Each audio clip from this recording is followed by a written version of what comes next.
Em 2026, um aposentado brasileiro com R$ 200.000 enfrenta uma decisão que determinará se comerá carne ou arroz com feijão em 2035. Essa decisão não é filosófica, é matemática. E a maioria a toma errado porque confunde risco com volatilidade. Deixe-me mostrar algo que ninguém calcula. Se você deixar esses R$ 200.000 em uma conta de poupança tradicional, com um rendimento anual de 0,5%, em 10 anos você terá R$ 210.000 nominais. Soa como lucro. É uma mentira. Com inflação de 6% ao ano composta, esses 210 mil valem o equivalente a R$ 116.000 de hoje. Você perdeu R$ 84.000 de poder de compra enquanto acreditava que estava sendo prudente. Isso não é segurança. É suicídio financeiro em câmera lenta. Agora vou mostrar o que acontece se você colocar esses mesmos R$ 200.000 no instrumento mais entediante que existe no Brasil, o Tesouro Selic. Este título público está atrelado à taxa Selic, que em fevereiro de 2026 ronda os 11% ao ano. Não é espetacular. É previsível. Com 11% ao ano sustentado durante 10 anos, seus 200.000 se transformam em R$ 568.000 nominais. Ajustados pela inflação de 6% ao ano, isso equivale a R$ 317.000 em poder de compra real de hoje. Você ganhou R$ 117.000 reais. Não perdeu 84.000 como quem guardou na poupança. A diferença entre essas duas decisões é de R$ 201.000, ou 4 anos completos de aposentadoria do INSS para um trabalhador médio. 4 anos da sua vida que desaparecem ou aparecem dependendo de onde você colocou o dinheiro em fevereiro de 2026. A pergunta óbvia é por que alguém escolheria perder R$ 84.000 em vez de ganhar R$ 117.000. A resposta não está nos números, está na cabeça. A maioria dos aposentados brasileiros acredita que o Tesouro Selic é complicado. Erro. É mais simples do que abrir uma conta bancária. Você entra no site do Tesouro Direto, vincula seu CPF, transfere o dinheiro, compra o título. Pronto. 3 passos, 5 minutos.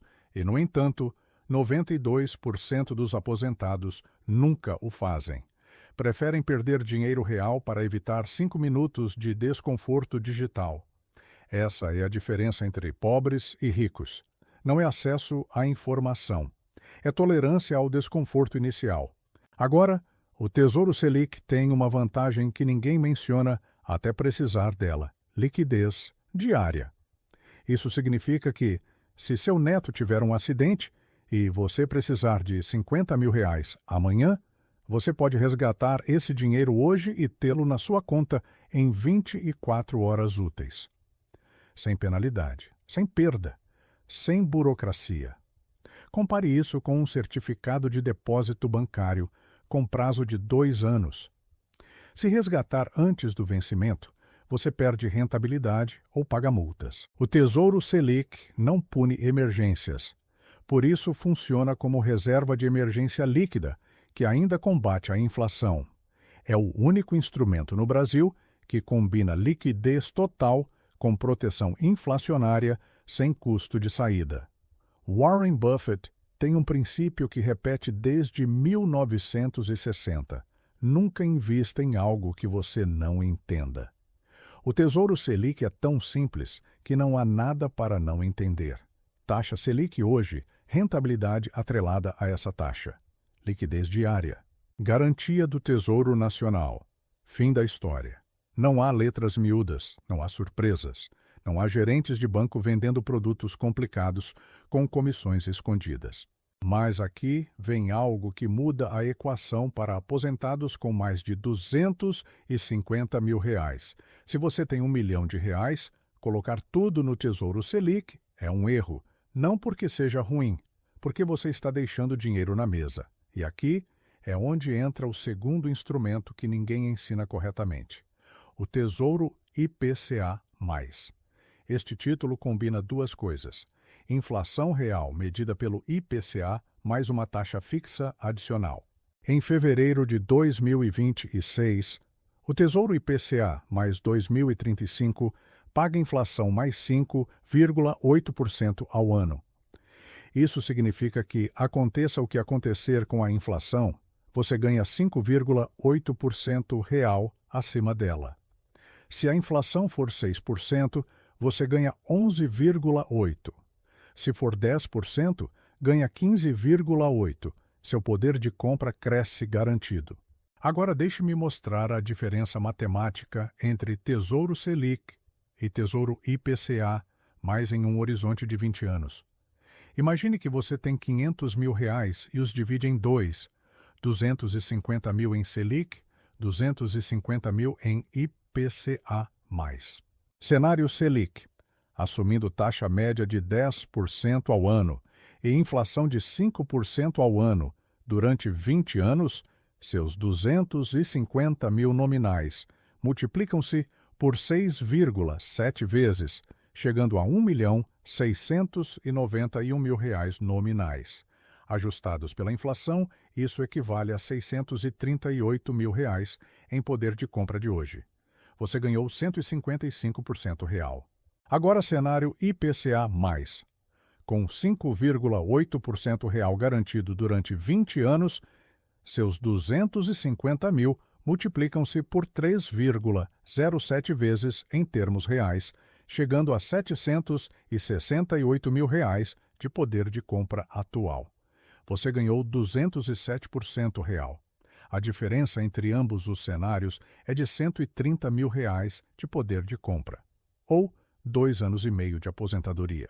A pergunta que ninguém faz é por que o Tesouro IPCA mais paga mais que o Selic se ambos são garantidos pelo mesmo governo.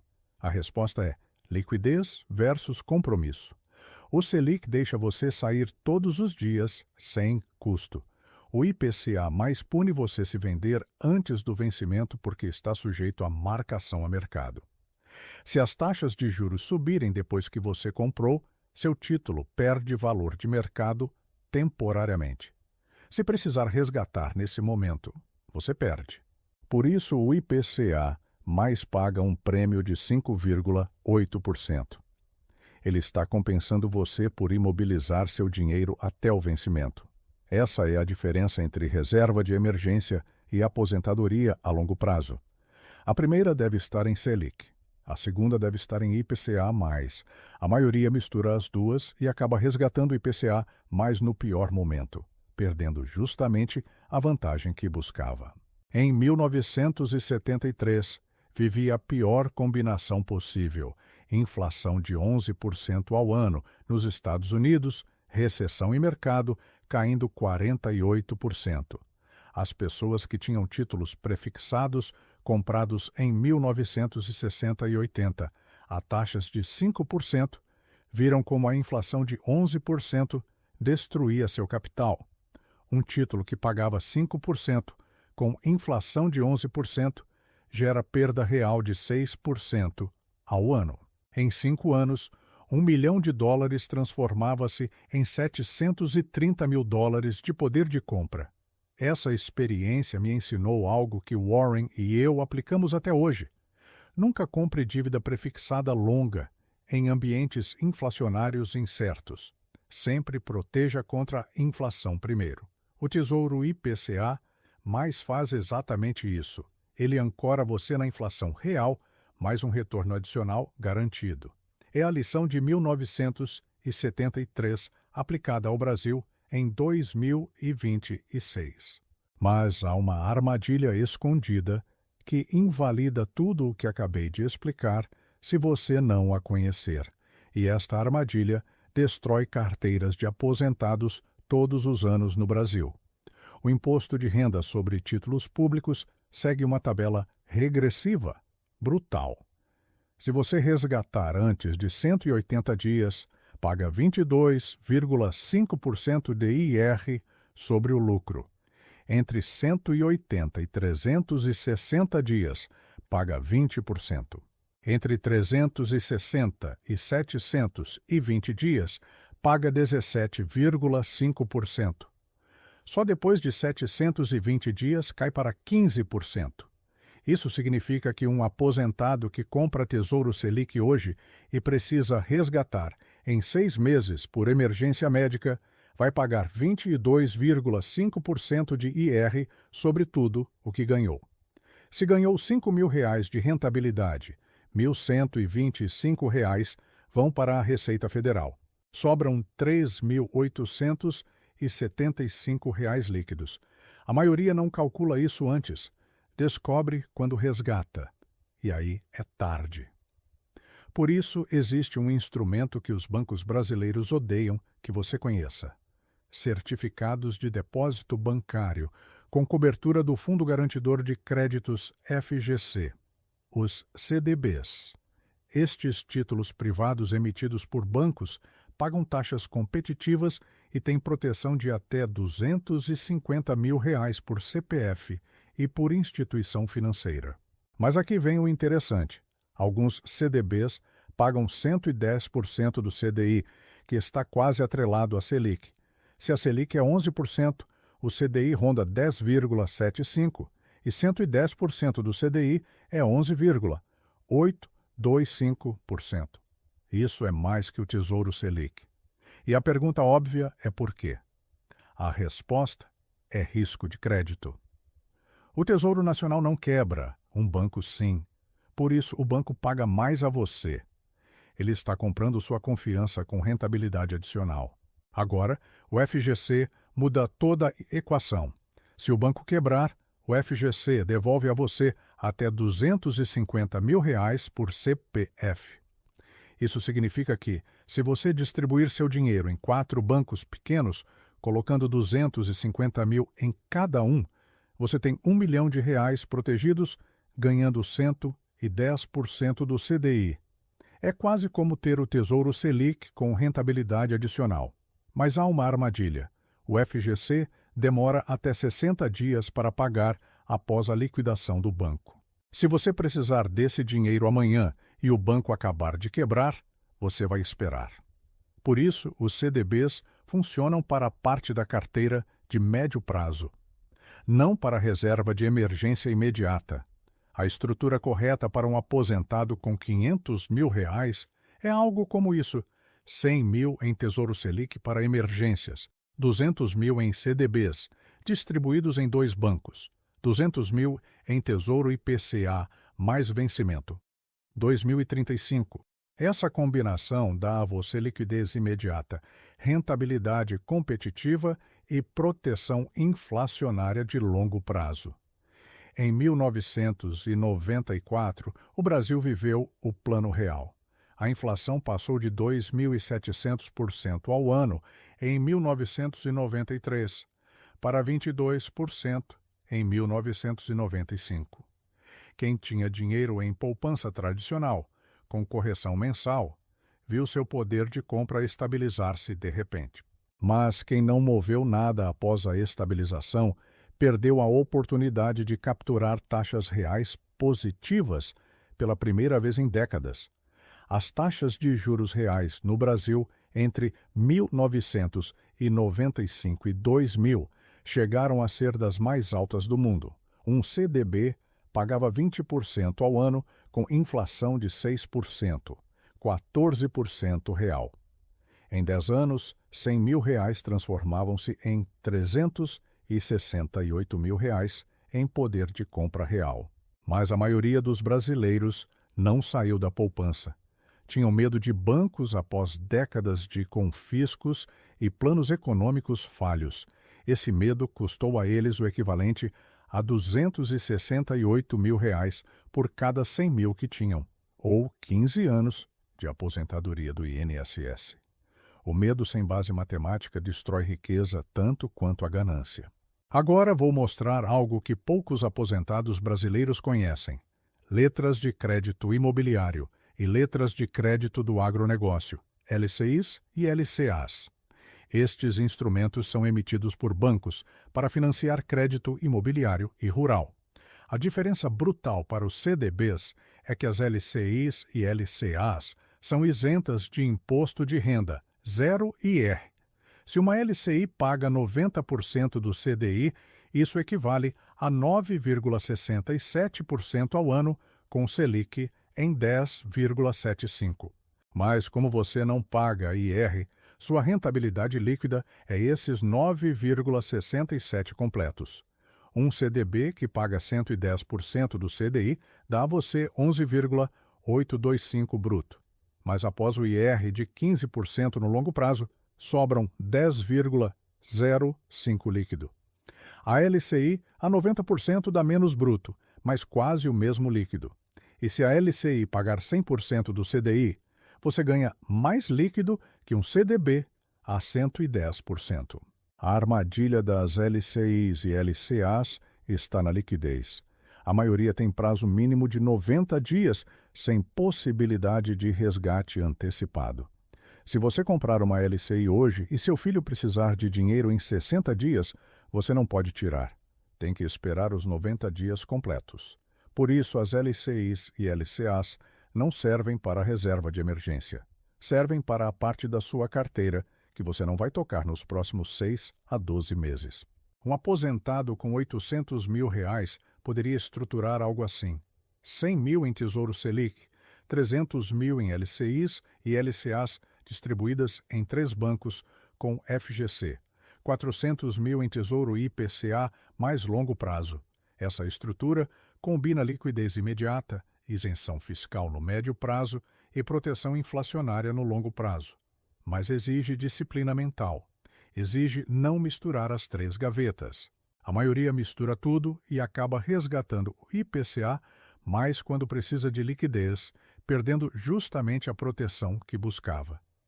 Agora vou falar do quarto instrumento, e este é o mais mal compreendido do Brasil: Previdência Privada, PGBL e VGBL. Estes planos privados de aposentadoria têm uma característica que muda tudo para quem declara imposto de renda pelo modelo completo. O PGBL permite deduzir até 12% da sua renda bruta anual da base de cálculo do IR. Se você ganha R$200 mil por ano e aplica 24 mil em um PGBL, reduz sua base tributável para 176 mil.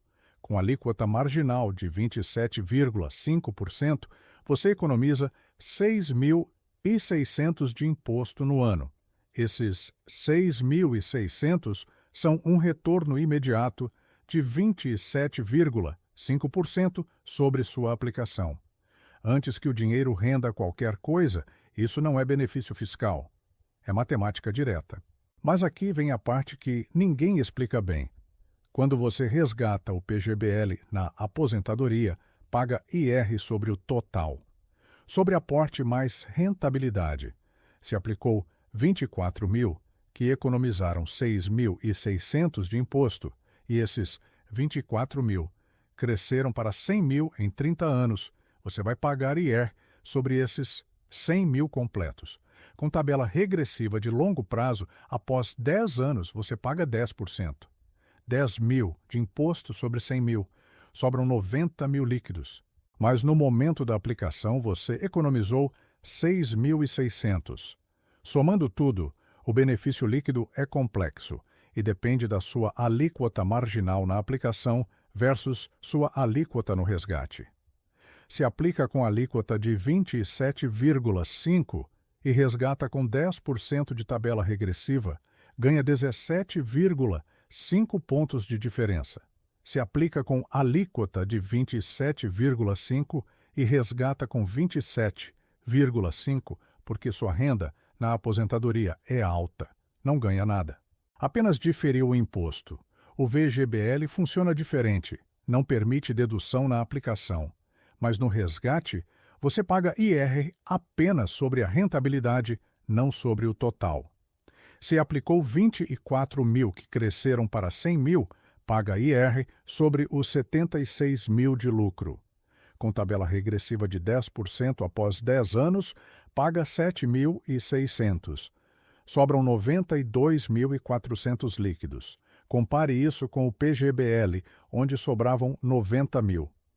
O VGBL deixou 2.400 a mais. Mas o PGBL economizou 6.600 no ano da aplicação.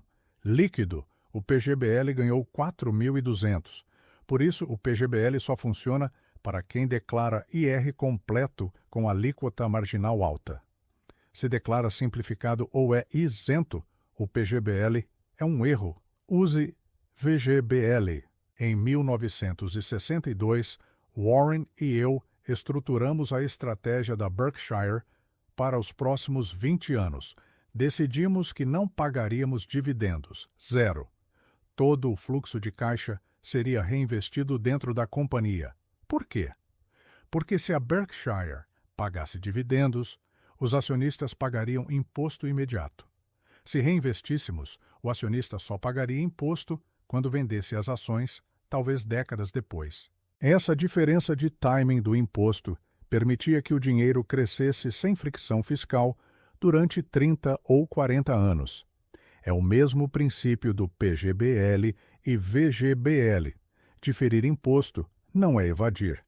É deixar o dinheiro crescer sem que o governo tire uma fatia a cada ano. Essa diferença composta em 30 anos pode dobrar seu resultado final.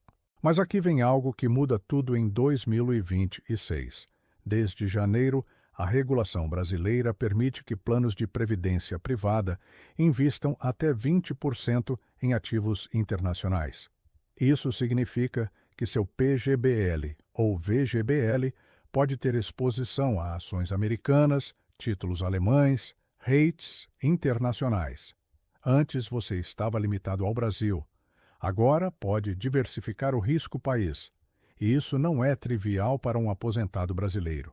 O Brasil teve 7 recessões desde 1980. A Argentina colapsou 5 vezes. A Venezuela desapareceu. Ter 20% da sua aposentadoria exposta a economias estáveis como Estados Unidos, Alemanha ou Suíça reduz o risco de que um colapso político no Brasil destrua seu poder de compra em um mês.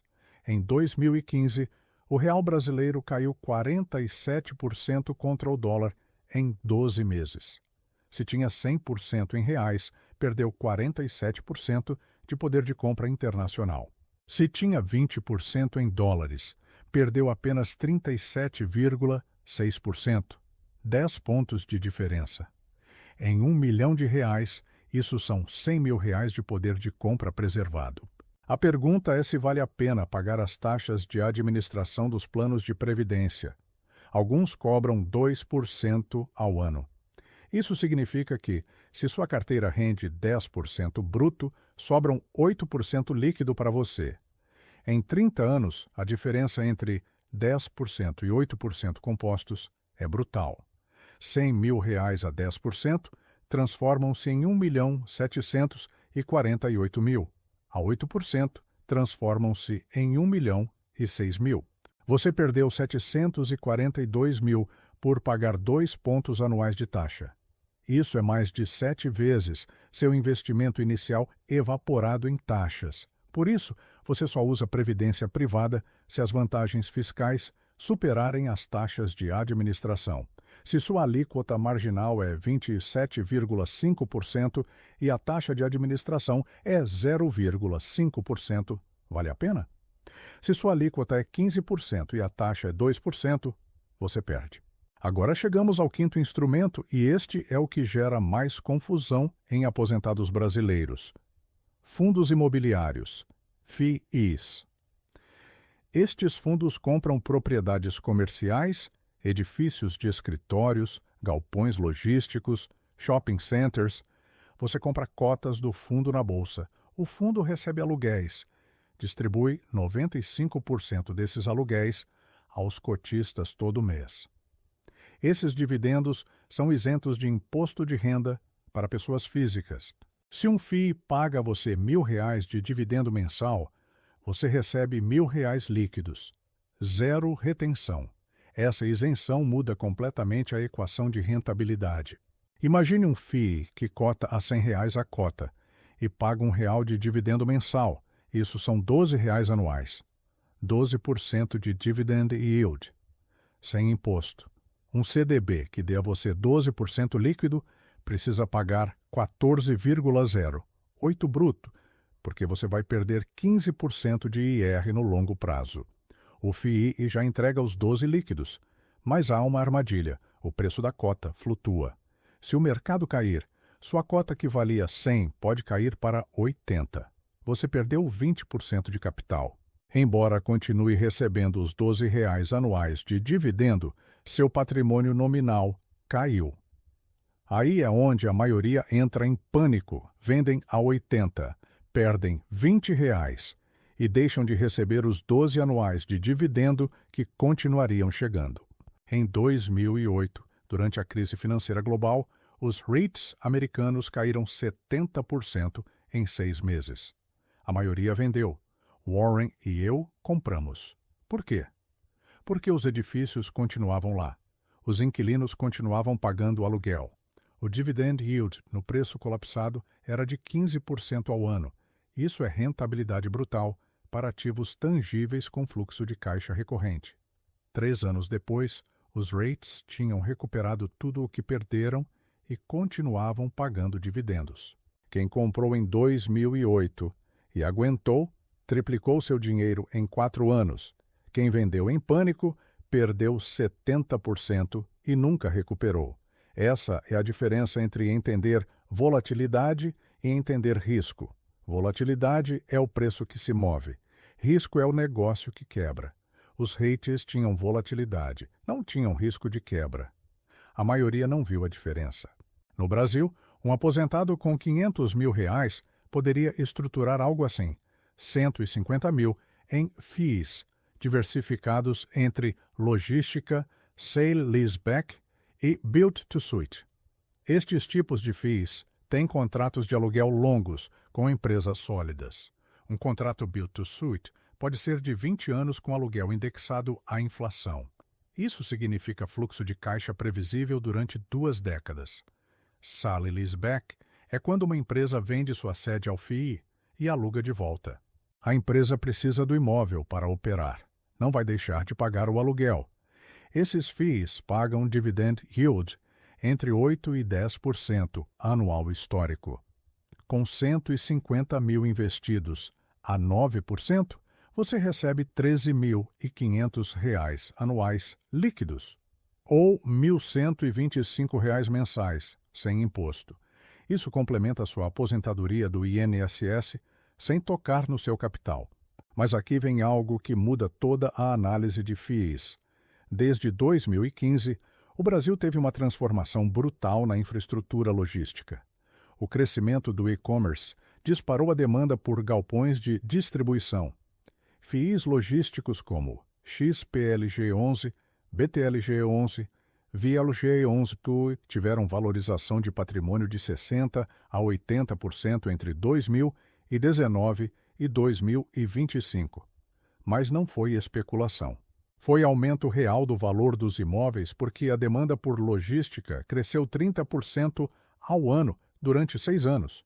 Quem comprou cotas em 2019 a R$ 50 ganhou valorização mais dividendos. Em 2025, essas cotas valem R$ 90 e continuam pagando dividend yield de 8% sobre o preço de compra. Se comprou R$ 100 mil em 2019, hoje tem 180 mil em valor de cota, mais 48 mil em dividendos acumulados. Total 228 mil, mais que dobrou em 6 anos. Tudo isento de IR nos dividendos. A armadilha dos FIIs está na liquidez. Alguns FIIs negociam apenas R$ 5 mil por dia na bolsa.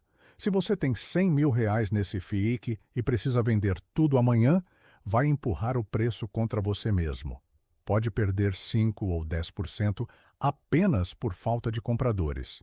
Por isso, os FIIs servem para a parte da sua carteira que você não precisa tocar nos próximos 2 a 5 anos. Não servem para reserva de emergência.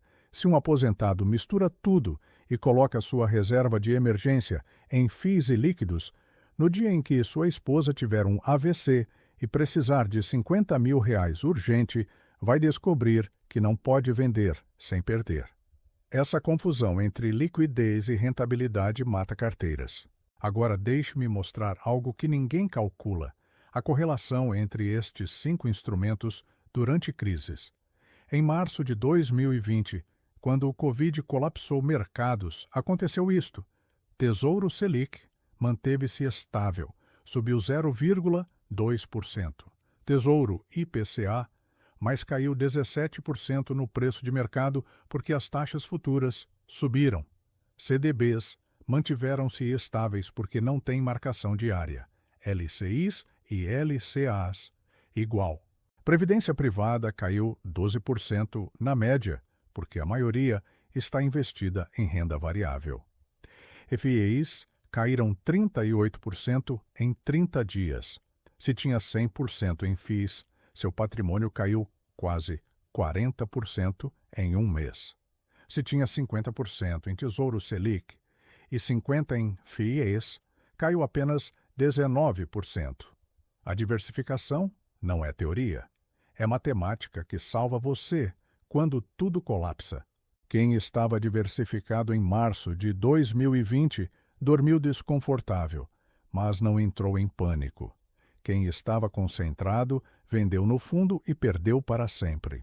A estrutura correta para um aposentado brasileiro em 2026 com R$ 1 milhão poderia ser assim: 150 mil em Tesouro Selic para emergências e oportunidades, 200 mil em LCIs e LCAs distribuídas em 4 bancos, 300 mil em Tesouro IPCA mais vencimento 2035 a 2040, 200 mil em Previdência Privada com exposição internacional de 20%, 150 mil em FIIs logísticos e Build-to-Suit. Essa estrutura dá a você liquidez imediata de 15%, isenção fiscal em 20%, proteção inflacionária em 30%, diversificação internacional em 20%, fluxo de caixa recorrente em 15%. Mas exige disciplina brutal. Exige não misturar os bolsos. Exige não vender o IPCA mais quando cai. Exige não entrar em pânico quando os FIIs colapsam. Exige entender que volatilidade não é risco. Em 1974, vi meu pai perder 40% de seu patrimônio em títulos prefixados durante a inflação americana. Em 2001, vi argentinos perderem tudo no curralzinho. Em 2008, vi americanos perderem suas casas. Em 2015, vi brasileiros perderem metade de seu poder de compra internacional. Em 2020, vi aposentados espanhóis venderem ações no fundo do Covid. 4 gerações. Mesmo erro. Confundir preço com valor. Confundir volatilidade com risco. Confundir pânico com prudência. Os que sobreviveram e prosperaram em cada crise tinham algo em comum: estrutura clara, diversificação matemática, disciplina emocional e entendimento brutal de que o mercado punirá você por confundir seus medos com realidade. A pergunta que nunca ninguém faz é quanto tempo você tem que esperar para que estes 5 instrumentos superem a simples poupança bancária após impostos e inflação. Já mostrei parte da resposta, mas deixe-me detalhar com mais brutalidade. Um aposentado de 65 anos que vive até os 85 tem 20 anos pela frente. Se colocar R$ 500 mil na poupança tradicional a 0,5% ao ano, em 20 anos tem 552 mil nominais. Com inflação de 5% ao ano composta, isso equivale a R$ 208 mil de poder de compra hoje. Perdeu R$ 292 mil reais. Agora coloca esses mesmos 500 mil na estrutura que descrevi. 150 mil em Selic a 10%, 200 mil em IPCA, mais a inflação, mais 5%, 200 mil em FIIs a 8% de dividend yield, sem contar valorização de FIIs. Em 20 anos, o Selic gera 1.009 mil. O IPCA mais gera 530 mil em poder de compra real. Os FIIs geram 320 mil em dividendos acumulados mais o capital original. Total 2.359.000 nominais. Ajustados pela inflação, isso equivale a R$ 890 mil de poder de compra atual. Quase dobrou seu dinheiro real. O da poupança reduziu para menos da metade. A diferença entre essas duas decisões é de R$ 1.164.000. Ou 23 anos de aposentadoria do INSS. 23 anos da sua vida que aparecem ou desaparecem, dependendo de onde você colocou o dinheiro em 2026. Mas há um inimigo invisível que destrói estas contas se você não o controlar: o resgate antecipado. A maioria dos aposentados brasileiros estrutura bem, divide entre Selic, IPCA, FIs, e depois quebra tudo no primeiro susto. O neto precisa de dinheiro, o carro quebra, o telhado vaza, a inflação sobe e resgatam o IPCA, mas perdendo na marcação a mercado. Resgatam FIIs quando estão caindo, resgatam Previdência antes da tabela regressiva ideal. Cada resgate antecipado custa a você o equivalente a 2 a 5 anos de rentabilidade perdida. Se resgatar 100 mil de um IPCA, mais que pagaria 5,8% real durante 10 anos mais, perdeu o equivalente a R$ 76 mil de poder de compra futuro. Esses 76 mil desaparecem do futuro para pagar um problema do presente. E o presente sempre tem problemas. Sempre vai haver um neto, um carro, um telhado. Por isso, a reserva de emergência no Tesouro Selic é sagrada. Esses 150 mil não são para rentabilidade. São para que você não toque no resto. São seu seguro contra a estupidez de resgatar mal. Na Berkshire Hathaway, temos uma regra desde 1985. Mantemos mínimo de 20 bilhões de dólares em dinheiro vivo sempre. Aconteça o que acontecer, mesmo que vejamos oportunidades incríveis, mesmo que o mercado suba 50%, 20 bilhões não se tocam. Por quê? Porque em 2008, quando o mercado colapsou, fomos um dos poucos com cash para comprar. Compramos ações do Goldman Sachs, compramos a Harley Davidson, compramos participações em empresas que estavam desesperadas. Ganhamos bilhões porque tínhamos dinheiro quando ninguém mais tinha. Se tivéssemos investido esses 20 bilhões em 2007 para não deixar nada parado, em 2008 teríamos sido espectadores. A liquidez não é custo, é opcionalidade. É a diferença entre sobreviver a crises e aproveitá-las. Por isso, um aposentado com R$ 1 milhão deve ter no mínimo 150 mil em Selic sempre. Não para rentabilidade. Para poder agir quando outros estão paralisados. Agora vou fazer uma pergunta incômoda a você. Se você sabe que o Tesouro Selic combate a inflação com liquidez diária, se você sabe que o IPCA mais protege você contra a inflação de longo prazo, se você sabe que as LCIs e LCAs isentam você de imposto, se você sabe que os FIs pagam dividendos sem retenção, se você sabe que diversificar reduz o risco sem reduzir a rentabilidade média, se você sabe tudo isso, por que seu dinheiro ainda está na poupança perdendo 5% real ao ano? A resposta não está nos números, está na sua cabeça. É medo disfarçado de prudência, é preguiça disfarçada de cautela. É a ilusão de que não fazer nada é a decisão mais segura. Mas não fazer nada quando a inflação ronda os 5 a 6% ao ano é a decisão mais perigosa que existe. Você está escolhendo perder. Está assinando um contrato no qual entrega 5% do seu patrimônio ao ano em troca de conforto psicológico. Em 20 anos, esse contrato custa a você 64% de seu poder de compra. Ou 30 milhões de células no seu corpo que morreram por desnutrição que você não precisava enfrentar. Deixe-me mostrar algo mais brutal. O custo de oportunidade da ignorância financeira medido em anos de vida. Um aposentado médio no Brasil recebe R$ 2.000 mensais do INSS. 24 mil anuais. Se esse aposentado tinha 200 mil reais economizados e os deixou na conta corrente durante 10 anos, perdeu o equivalente a 84 mil reais de poder de compra, como calculamos antes. 84 mil divididos por 24 mil anuais são 3,5 anos. Esse aposentado perdeu 3 anos e meio de vida financeira por não mover seu dinheiro. Se viver até os 85, na verdade viverá financeiramente até os 80 e 1,5.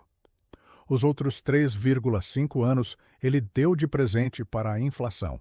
Agora imagine que tivesse estruturado bem e tivesse ganhado 116 mil reais nesses 10 anos. 116 mil divididos por 24 mil são 4,8 anos. Ganhou quase 5 anos de vida financeira. A diferença entre ambos os cenários é de 8,3 anos. 8 anos da sua vida que existem ou não existem, dependendo de onde você colocou o dinheiro hoje. A maioria lê isto e não age. Chegam até aqui. Entendem os números, veem a matemática, balançam a cabeça em concordância e voltam a guardar o dinheiro na poupança. Por quê? Porque entender não é suficiente. A lacuna entre saber e fazer é onde morre a riqueza.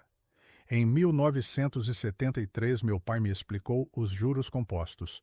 Eu tinha 19 anos, entendi perfeitamente e demorei 7 anos para começar a investir seriamente. Esses 7 anos me custaram o equivalente a 30% do meu patrimônio final. Se tivesse começado aos 19 em vez de aos 26, hoje teria 30% mais do que tenho. Essa demora de 7 anos foi uma das minhas maiores estupidezes financeiras.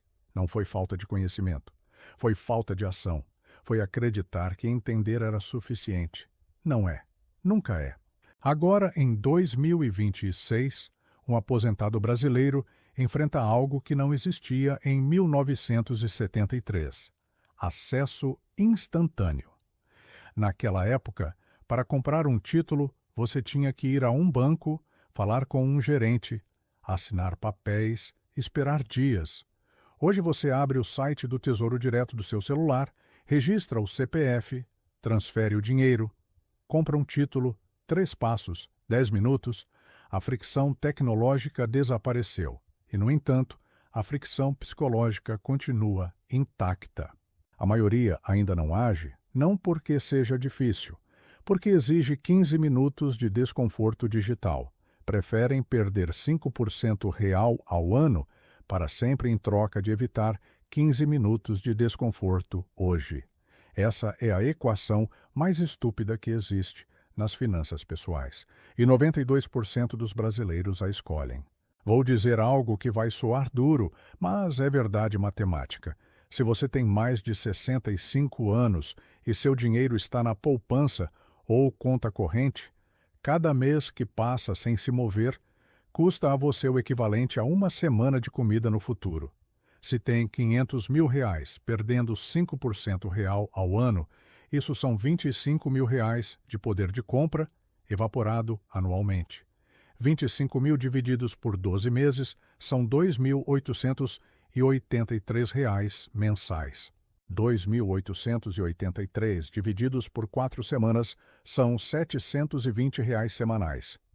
Você está queimando 720 reais de comida futura a cada semana que seu dinheiro está parado. Em um ano, são 37.440 reais.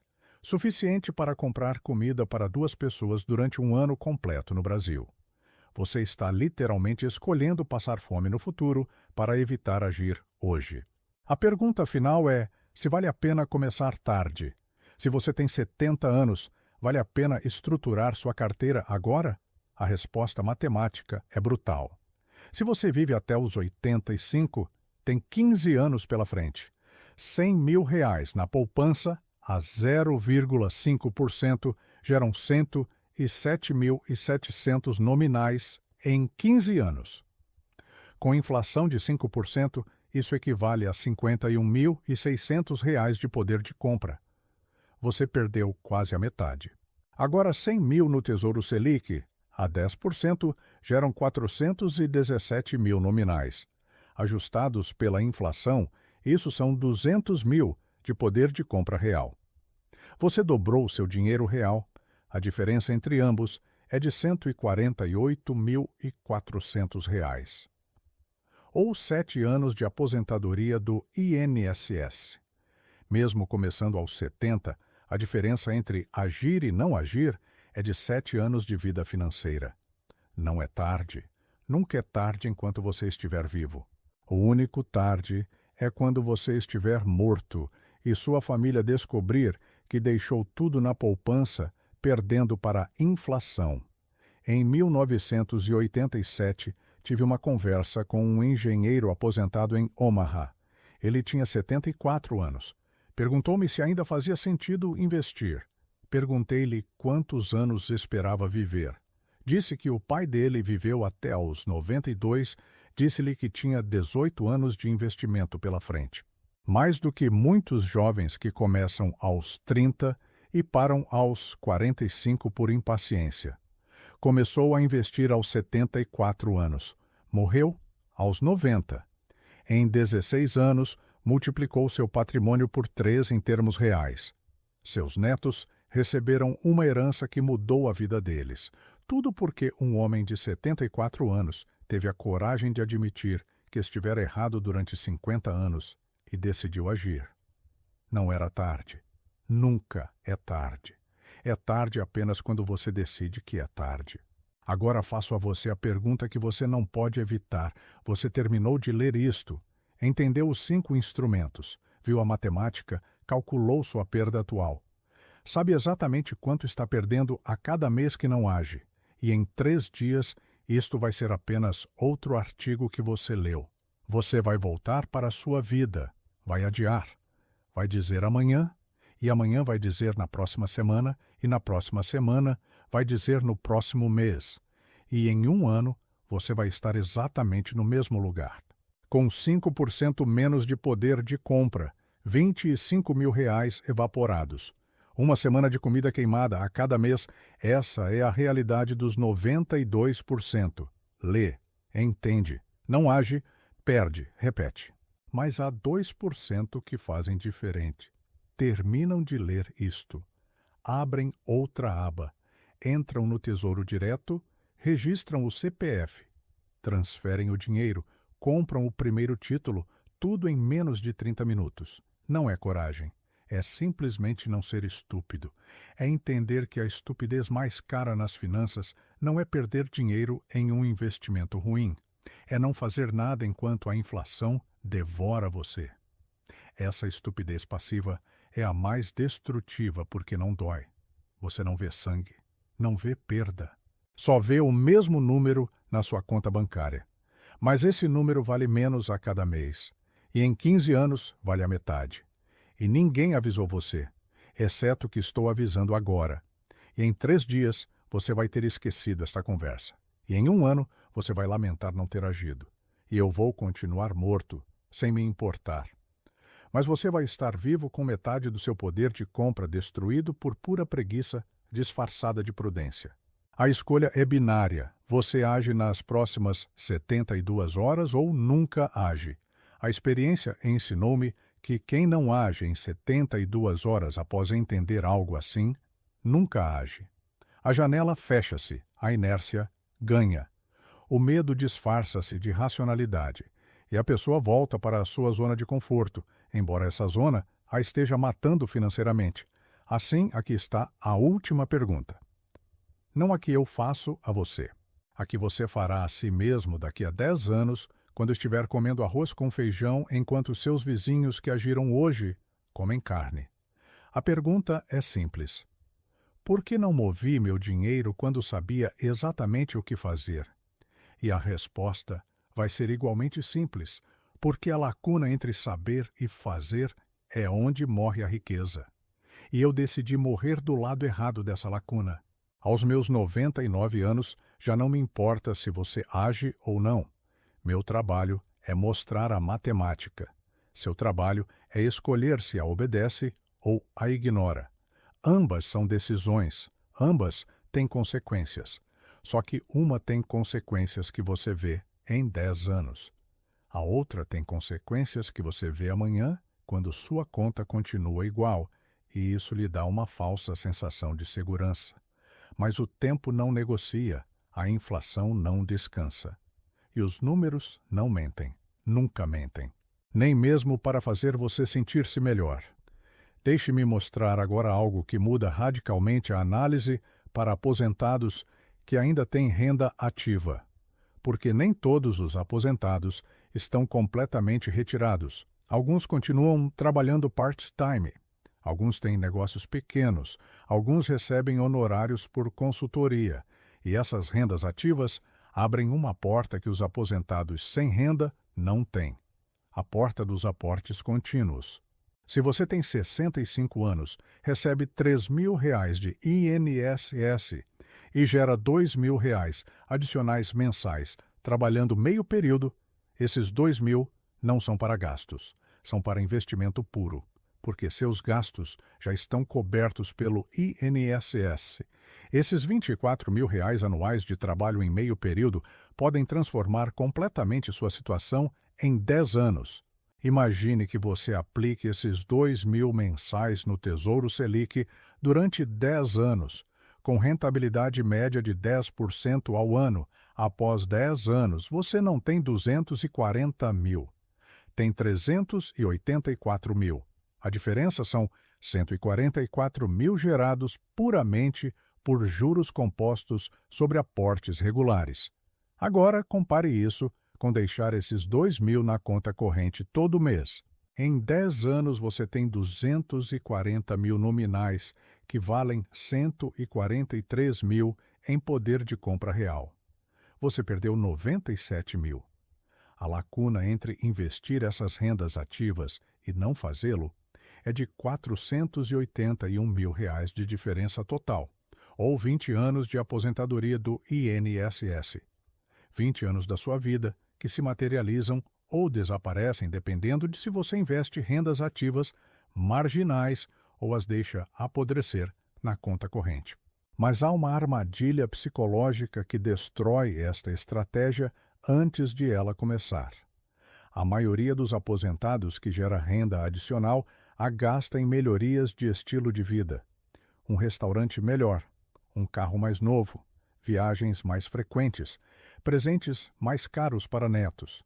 Justificam o gasto dizendo que trabalharam a vida toda e merecem desfrutar. E tem razão, merecem desfrutar. Mas a matemática não negocia com merecimento. Se você gastar esses R$ 2.000 mensais adicionais em estilo de vida, em 10 anos, teve uma vida melhor durante 10 anos. Se investir esses R$ 2.000, em 10 anos, tem 384 mil, que geram 38.400 anuais a 10%. Isso são 3.200 mensais de renda passiva perpétua. Agora, você pode melhorar seu estilo de vida para sempre sem tocar no capital. A diferença entre gratificação imediata e gratificação diferida é a diferença entre viver melhor 10 anos e viver melhor 30 anos. Ambas são decisões racionais. Só que uma é matematicamente superior. Em 1962, Warren contou-me que o pai dele lhe tinha ensinado algo brutal. Disse-lhe que cada dólar que gastasse antes dos 30 custava-lhe $10 aos 60. Porque esse dólar investido aos 20, com retorno de 8%, durante 40 anos, transforma-se em $21,72. Gaste-o em café aos 20 e perde $20 de poder de compra aos 60. Warren viveu essa lição tão religiosamente que durante anos conduziu um carro de 1958, quando já era milionário. Não porque fosse sovina, porque entendia o custo de oportunidade. Cada dólar gasto num carro novo era um dólar que não estava a trabalhar na Berkshire, gerando 15% ao ano. Em 30 anos, esse dólar teria gerado $66. O carro novo custava-lhe 66 vezes o seu preço em patrimônio futuro. Por isso conduziu aquele calhambeque até a porta literalmente cair. Agora aplique isso a um aposentado de 65 anos. Cada R$ 1.000 gastos em estilo de vida hoje custam a você R$ 2.500 de poder de compra aos 80, se tivesse investido a 10% durante 15 anos. Não estou a dizer que não gaste. Estou a dizer que entenda o custo real. Uma viagem de R$ 5.000 hoje custa a você 12.500 de patrimônio futuro. Pode valer a pena. As memórias têm valor. Mas a maioria não faz o cálculo. Gastam sem entender que estão queimando 2,5 vezes o valor nominal em patrimônio futuro. E depois, queixam-se de que não tem dinheiro suficiente aos 80. Claro que não tem. Queimaram-no em viagens aos 65 sem calcular o custo composto. Agora deixe-me mostrar-lhe algo que poucos entendem sobre a sequência de retornos. Este conceito destrói carteiras de aposentados mais do que qualquer outro. Imagine 2 aposentados. Ambos têm R$ 500.000 investidos. Ambos retiram 30 mil anuais para gastos. Ambos experimentam os mesmos retornos durante 20 anos, mas em ordem inversa. O aposentado A experimenta um crash de 30% no ano 1, depois cresce 15% ao ano durante 19 anos. O aposentado B cresce 15% ao ano durante 19 anos, depois crash de 30% no ano 20. Ambos tiveram os mesmos retornos, mas o aposentado A quebra no ano 17. O aposentado B termina com 1.200.000. Por quê? Porque o crash no ano 1 destrói capital justamente quando você está a retirar. Retira 30 mil de um portfólio que acaba de cair para 350 mil. Isso é 8,5% de retirada sobre capital diminuído. O seu portfólio nunca se recupera porque você está a tirar demasiado durante a fase baixa. O aposentado B experimenta o crash depois de 19 anos de crescimento. O seu portfólio já cresceu tanto que o crash de 30% magoa, mas não mata. Essa é a sequência de retornos. O timing das perdas importa mais do que as perdas mesmas quando você está a retirar capital. Por isso, um aposentado precisa de uma reserva de emergência sagrada no Tesouro Selic. Se o mercado cai 30% no ano 1 da sua aposentadoria e você precisa de 30 mil para viver, não os tira do portfólio colapsado. Tira-os da reserva Selic. Deixa que o portfólio se recupere sem a pressão de retiradas durante a queda. Essa reserva de emergência não é para a rentabilidade. É para evitar que a sequência de retornos o destrua. É a diferença entre quebrar no ano 17 e terminar com 1.200.000 no ano 20. Warren e eu mantivemos 20 bilhões em cash durante todo o ano de 2007 justamente por isto. Sabíamos que algo ia colapsar. Não sabíamos quando. Mas quando colapsou em 2008, não tivemos de vender nada. Compramos. Essa opcionalidade rendeu-nos mais dinheiro do que qualquer investimento ativo nos 3 anos anteriores. Agora vou mostrar-lhe um erro que cometem aposentados com previdência privada, que lhes custa o equivalente a 3 a 5 anos de vida financeira. A maioria resgata a previdência como soma única ao aposentar-se. Pedem resgate total, recebem o dinheiro, pagam imposto sobre o total e depois investem esse dinheiro em algum outro lugar. Erro brutal. Se você tem R$ 500.000 em PGBL acumulados durante 20 anos e resgata tudo hoje com a tabela regressiva de 10%, paga 50 mil de IR. Sobram-lhe 450 mil líquidos. Agora, compare com deixar esse dinheiro na Previdência e retirar apenas o necessário mensalmente. Retira 3 mil mensais, 36 mil anuais. Paga 10% de IR sobre esses 36 mil, 3.600 anuais. Mas o resto do capital continua a crescer dentro do plano sem tributação durante o crescimento. Em 15 anos de retiradas de 36 mil anuais, terá retirado 540 mil nominais. Pagou 54 mil de IR total. Mas, durante esses 15 anos, o capital que não retirou continuou a crescer a 8% ao ano dentro do plano. O saldo remanescente depois de 15 anos é aproximadamente de 390 mil. O total líquido retirado, mais o remanescente, é de 886 mil. No cenário de resgate único, tinha 420 mil que investiu fora a 8% durante 15 anos. Isso gera 1.419.000 nominais, mas pagou IR anual sobre a rentabilidade fora da Previdência. Depois de IR de 15% sobre ganhos, sobram-lhe 1.174.000. A diferença não é enorme, mas o cenário de retiradas programadas dá-lhe mais flexibilidade.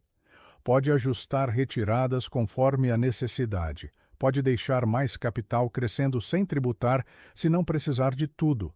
O resgate único obriga-o a tributar sobre tudo agora e perde essa flexibilidade.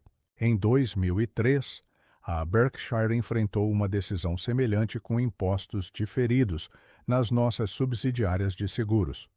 Podíamos liquidar posições e pagar impostos imediatos sobre ganhos acumulados, ou manter posições e diferir impostos. Diferimos. Não porque evadimos, mas porque o timing do imposto importa. Pagar imposto hoje sobre 100 milhões custa-nos 27 milhões imediatos. Diferir esse imposto 10 anos permite-nos que esses 27 milhões trabalhem a 9% durante uma década, transformando-se em 63 milhões. Depois pagamos 27 de imposto e ficamos com 36 milhões extra que não existiriam se tivéssemos pago em 2003. Essa é a magia do diferimento fiscal. Não é evasão. É otimização temporal de fluxos e funciona igual para aposentados com previdência privada. Agora deixe-me mostrar-lhe algo sobre FIIs, que a maioria interpreta mal completamente. Os aposentados veem dividend yield de 8% ou 9% e assumem que esses dividendos são lucro puro. Erro. Parte desses dividendos são retorno de capital. Quando um FII vende um imóvel com lucro, distribui esse lucro como dividendo, mas esse dividendo reduz a sua base de custo na cota. Se comprou uma cota a R$ 100 e recebe R$ 10 de dividendo durante um ano, onde R$ 3 vem da venda de um ativo, a sua base de custo baixa para 97. Quando vender essa cota, vai pagar imposto de ganho de capital sobre a diferença entre o preço de venda e 97, não entre o preço de venda e 100. Essa diferença pode ser brutal em 20 anos. Se comprou 100 cotas a R$ 100 cada uma, investiu 10 mil. Se durante 20 anos recebeu R$ 300 por cota em dividendos, dos quais R$ 60 foram retorno de capital, a sua base de custo baixou para 40 por cota. Se vender a 120, o seu ganho tributário é de R$ 80 por cota, não 20. Paga imposto sobre R$ 8.000 de ganho em vez de R$ 2.000. Com IR de 15% sobre ganho de capital, paga R$ 1.200 em vez de R$ 300. R$ 900 de diferença por interpretar mal a natureza do dividendo. Mas aqui vem algo que muda toda a análise. Se nunca vender as cotas de FII, nunca paga esse imposto de ganho de capital. Vive dos dividendos perpetuamente. E os seus herdeiros recebem as cotas com a base de custo escalonada ao valor de mercado no momento da sua morte. Essa é a estratégia que o Warren e eu usamos com a Berkshire. Nunca vendemos, nunca pagamos imposto sobre ganho de capital. O capital cresce sem fricção fiscal durante 50 anos. Quando morremos, os nossos herdeiros recebem ações com base de custo atualizada. Não pagam imposto sobre os ganhos acumulados durante as nossas vidas. Esses ganhos desaparecem para fins fiscais. Por isso, nunca vendemos Coca-Cola, embora se tenha triplicado. Vender obrigar-nos-ia a pagar imposto sobre 2/3 do valor. Manter permite-nos que esses 2/3 continuem a trabalhar perpetuamente. Em 50 anos, a diferença entre vender e manter é a diferença entre deixar 300 milhões a herdeiros ou deixar 900 milhões. O mesmo princípio aplica-se a FIIs para aposentados brasileiros. Compre. Receba dividendos. Nunca venda. Morra com as cotas. Os herdeiros recebem-nas com base atualizada. Ganhos acumulados, nunca tributados. Essa é a otimização fiscal máxima legal dentro do sistema. A pergunta é o que acontece se você precisar de liquidez urgente e só tiver FIIs. Aí é onde volta na importância brutal da estrutura. Se você tiver 600 mil reais e puser tudo em FIIs, no dia em que precisar de 100 mil urgente, vende FIIs.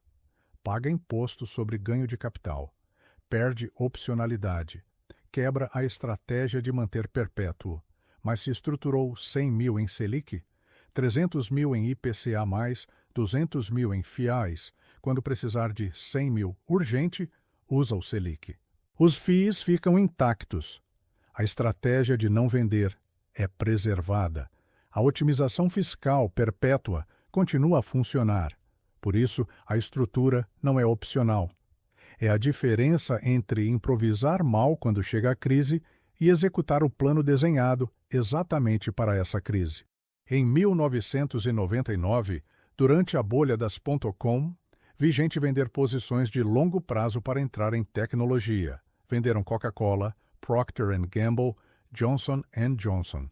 Pagaram impostos sobre ganhos acumulados. Compraram Amazon, Yahoo, Pets.com. A Amazon sobreviveu. O Yahoo colapsou. A Pets quebrou em 9 meses. A maioria perdeu 70%. Mas, além disso, tinha pago imposto ao vender as posições estáveis. Não só perderam capital em tecnologia, perderam o imposto pago ao sair de posições ganhadoras. Perda dupla. Se tivessem mantido a Coca-Cola e comprado tecnologia apenas com cash novo, teriam perdido em tecnologia, mas mantido as posições estáveis. O erro não foi comprar tecnologia, o erro foi vender ganhadores para financiar especulação. Warren e eu não vendemos nada. Não compramos tecnologia. Chamaram-nos dinossauros. A Berkshire caiu 49%, enquanto o Nasdaq subia 300%. Parecíamos idiotas. Mas em 2002, o Nasdaq tinha perdido 78%. A Berkshire estava intacta. Os dinossauros sobreviveram à extinção porque não venderam para perseguir modas. Agora aplique isso a aposentados brasileiros. Em 2026, há uma moda de criptomoedas, uma moda de ações de inteligência artificial, uma moda de startups tecnológicas. A tentação é vender posições estáveis em Tesouro IPCA, mais ou FIIs sólidos, para comprar a moda. Alguns vão ganhar, a maioria vai perder. Mas todos vão pagar imposto ao vender as posições estáveis. E esse imposto é um custo perdido. Se a aposta na moda corre mal, não recupera o imposto pago ao sair. Por isso, a regra é simples. Posições ganhadoras estáveis nunca se vendem. Especulação apenas com cash novo, que pode perder sem arruinar a estrutura. Se você tem 200 mil em FIIs que lhe pagam dividendos e lhe oferecem uma oportunidade especulativa em cripto, usa dividendos acumulados para especular. Não vende as cotas. Os dividendos são fluxo. As cotas são patrimônio. O fluxo arrisca-se. O patrimônio preserva-se. A maioria confunde os dois e acaba por arriscar patrimônio perseguindo fluxo especulativo. Deixe-me mostrar-lhe agora algo que muda tudo para aposentados com patrimônio superior a 2 milhões de reais. A esse nível, a estrutura correta inclui algo que os 5 instrumentos básicos não cobrem: sucessão patrimonial eficiente. A maioria dos aposentados brasileiros deixa herança direta. Morrem, abrem inventário. Herdeiros pagam ITCMD de 4% a 8%, dependendo do estado. Esperam meses ou anos para a liquidação. O patrimônio fica congelado. Os investimentos perdem oportunidade. A família discute. Os advogados comem uma porcentagem. Em São Paulo, o ITCMD é de 4%. No Rio, 8%. Se deixar 2 milhões em São Paulo, os herdeiros pagam 80 mil de imposto. No Rio, 160 mil. Essa diferença de 80 mil é pura ineficiência geográfica. Mesmo o patrimônio, dobro do imposto, apenas porque morreu no estado errado. Agora, existe uma estrutura que otimiza isto legalmente. Holding familiar. Cria uma empresa, transfere o patrimônio para a empresa em vida, dá cotas da empresa a herdeiros gradualmente usando o limite de doação anual isenta. Na maioria dos estados, doações até R$100 mil anuais por herdeiro são isentas de ITCMD. Se você tiver 3 herdeiros, pode transferir 300 mil anuais sem imposto. Em 7 anos, transferiu 2 milhões e 100 mil sem pagar 1 centavo de imposto sucessório. Quando morre, a empresa continua a existir. Não há inventário, não há ITCMD adicional, porque o patrimônio já foi transferido em vida. Os herdeiros já são donos das cotas. A transição é instantânea. Zero fricção, zero imposto adicional, zero conflito familiar, porque a estrutura está clara. Mas a holding tem outra vantagem que ninguém menciona. Permite concentrar o patrimônio para negociar melhores condições. Se você tiver 2 milhões fragmentados em 20 investimentos individuais como pessoa física, é um cliente de varejo. Dão-lhe taxas de varejo, spreads de varejo, atenção de varejo. Se concentrar esses 2 milhões numa holding, negocia como pessoa jurídica. Os bancos privados oferecem-lhe taxas melhores, CDBs a 120% do CDI em vez de 110%, LCIs a 105% em vez de 95%. A diferença parece pequena, 10 pontos de CDI, mas em 2 milhões durante 15 anos, essa diferença é de R$430 mil adicionais. Quase meio milhão ganho apenas por negociar como entidade em vez de indivíduo. Em 1983, o Warren reestruturou as suas holdings pessoais sob a Berkshire, exatamente por isto. Consolidou o poder de negociação, simplificou a sucessão e otimizou os impostos. Em 2023, quando finalmente publicou o seu plano sucessório, revelou que o seu patrimônio passaria para uma fundação com zero imposto federal, porque tudo está em estrutura corporativa doada. Se tivesse mantido tudo como pessoa física, os seus herdeiros pagariam 40% de imposto federal sobre ganhos de capital acumulados. 40% de 110 bilhões são 44 bilhões para o governo. Com a estrutura corporativa, zero. 44 bilhões economizados legalmente. Essa é a diferença entre entender a estrutura e não a entender. Não é evasão. É usar as regras do jogo escritas no Código Tributário. Agora, a maioria dos aposentados brasileiros com 2 milhões acredita que a holding é para milionários com 20 milhões. Erro. A holding começa a fazer sentido matemático a partir de R$1.500.000. Os custos de abertura rondam os R$5 a R$8 mil.